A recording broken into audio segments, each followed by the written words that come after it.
Karthik Shanmathi serial அவங்க 16 இன்னைக்கான எபிசோடில் என்ன நடந்துச்சுங்கிறத ரிவ்யூவாக பார்த்துடலாங்க.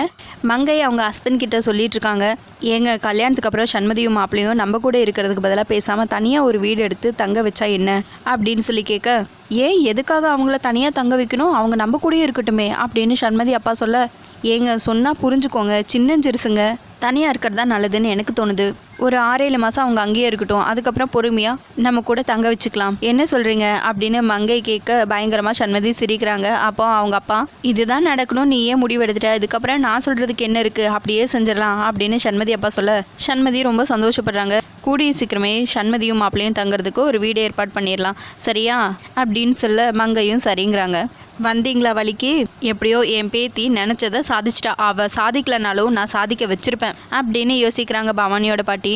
அதுக்கப்புறம் நடந்த எல்லாத்தையும் அவங்க பாட்டி போய் பவானி கிட்ட சொல்கிறாங்க. என்ன பாட்டி சொல்கிறீங்க, அவங்க தானே முதல்ல இந்த ரூமில் இருந்து எங்களை வேற ரூமுக்கு மாற சொன்னாங்க அப்படின்னு சொல்லி கேட்க, எல்லாத்தையும் என் காது பட கேட்டுட்டு தானே வந்து சொல்கிறேன், பழையபடி நீயும் மாப்பிளையும் இந்த ரூம்லேயே இருங்கன்னு அவங்க சொல்லிட்டாங்க, எல்லாம் நீ மாப்பிள்ளை கிட்ட கத்தி கூப்பாடு போட்டல அதான் அப்படின்னு பாட்டி சொல்ல, ஏன் பாட்டி நான் அவ்வளோ சத்தமாவா அவர்கிட்ட கத்தி சண்டை போட்டுட்டு இருந்தேன் அப்படின்னு பவானி கேட்க, பின்ன ஏன் காதலையே விழுந்துச்சுன்னா அவங்க காதில் கேட்டிருக்காதா என்ன, பவானி அதுக்காக நீ செஞ்சது தப்புன்னு சொல்ல வரல, நீ அவ்வளோ தைரியமா மாப்பிள்ளை கிட்ட எதுக்குன்னு கேள்வி கேட்க போய் தான் நீ நினச்சது உன்னால் சாதிக்க முடிஞ்சது. எப்பவுமே எதிர்த்து கேள்வி கேட்டதான் நமக்கு தேவையானதை நம்ம அடைய முடியும் பவானி. இங்கே குனிய உனக்கு கொட்டிட்டு தான் இருப்பாங்க, இங்கே உனக்குன்னு ஒரு மரியாதை வேணும், நீ நினச்சபடி எல்லாமே நடக்கணும்னா அதுக்கு நீ அமைதியாக இருக்காமல் துணிஞ்சு என்ன ஏதுன்னு கேள்வி கேளு. என்ன பவானி கேட்பல்ல அப்படின்னு பாட்டி கேட்குறேன் பாட்டி அப்படின்னு சொல்ல, நான் சொல்கிறபடி நீ கேட்டால் தான் இந்த வீட்டில் நீ நிலச்சி நிற்க முடியும், நான் சொல்கிறது புரியுதா, புரிஞ்சு நடந்துக்கோ அப்படின்னு சொல்ல பவானியும் சரிங்கிறாங்க. இன்னொரு பக்கம் அமுதா ஆர்த்தி 2 பேரும் ஜோசியரை பார்க்கலான்னு சொல்லி போயிருக்காங்க. சாமி, நாங்கள் ரொம்ப வசதியாக வாழ்ந்த குடும்பம், திடீர்னு எல்லாமே எங்கள் கையை விட்டு போயிடுச்சு, என்ன பண்ணுறது ஏது பண்ணுறதுன்னு தெரியாமல் தவிச்சிட்டு இருந்த நேரத்தில் தான் உங்களை பற்றி எல்லாரும் சொன்னாங்க, அதனால தான் உங்களை பார்த்துட்டு போகலான்னு சொல்லி வந்தோம்.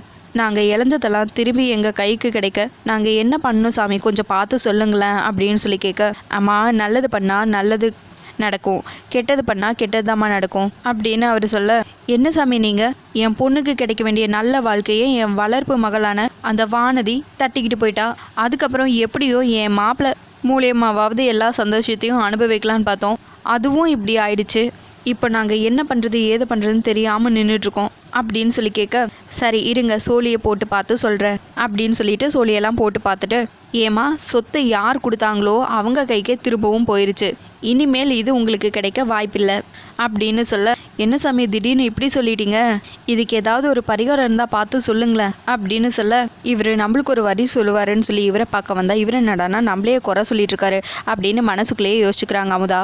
அம்மா நான் யாரையும் குறை சொல்லலை, நடந்தது தான் சொல்கிறேன், சரி இதுக்கு பரிகாரம் இருக்குது, நான் சொல்கிற கோயிலுக்கு போயிட்டு வாங்க, ஏதோ எல்லா சொத்தையும் அனுபவிக்கலன்னா கூட அவங்க கூடயேவாவது இருந்துக்கலாம் அப்படின்னு ஜோசியர் சொல்ல, சரி சாமி அந்த பாக்கியம் கிடைச்சா கூட போதும் அப்படிங்கிறாங்க அமுதா.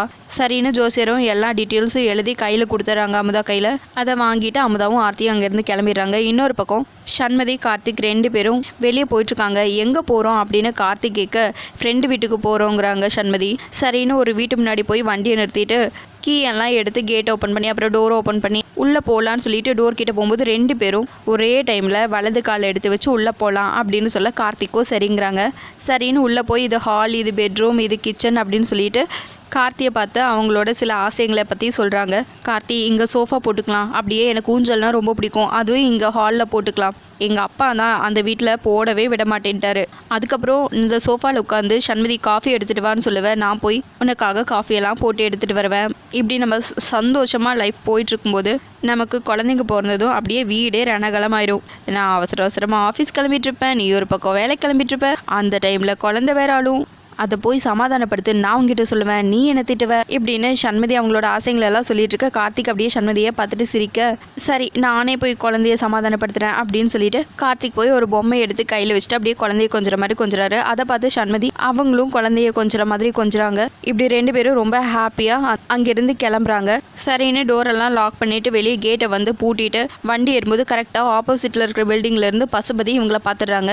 இவங்க 2 பேரும் எப்படி ஒன்றா, இவங்க 2 பேத்துக்குள்ளே என்ன ரிலேஷன்ஷிப் அப்படின்னு சொல்லிட்டு அவரு ரொம்பவே டென்ஷன் ஆகிட்டு இருக்காரு. அதுக்கப்புறம் சண்மதி கார்த்திகை கொண்டு போய் சண்மதியோட வீட்டு முன்னாடி இறக்குறாங்க.